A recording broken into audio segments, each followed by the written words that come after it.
the general obligations of the landlord. Along with all of the reform changes, on the 23rd of March, we also got the Residential Tenancies Regulations, so some major changes there. And one of those is about the obligations of the landlord. Now, we got a new Standard Residential Tenancy Agreement. So that's an interesting one. It's way more detailed than the previous one. We also got a new condition report. Now, if you look at the last page of the standard condition report, and you can find this on the Fair Trading website, or you can find it from your form provider if you're using other form providers.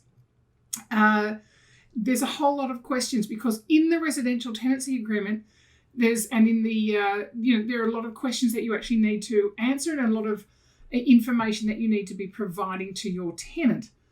Where do you get this information from? Well, obviously you get it from your landlord because it's about their property. So guys, you actually need to ask them those questions. So what we suggest, it's not a legislative requirement, it's not a standard form, it's not a required statutory form. But we would suggest that you take that information that's on the last page of your condition report, turn it into a question and answer format for your landlords, add in something about embedded networks because that's not on the last page of the condition report, and then ask those questions.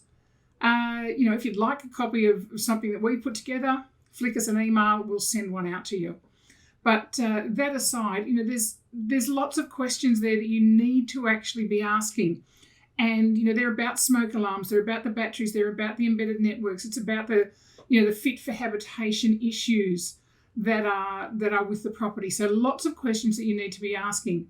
So again, when and when you're doing your CPD this year, if you're working in property management, maybe, if you really want to get into the changes in the Act, do the elective session first, because it's totally about the new forms, the new Residential Tenancy Agreement, the condition report, how to make those work and actually be of benefit to you as an agent when you are signing up and filling in these forms with your tenants.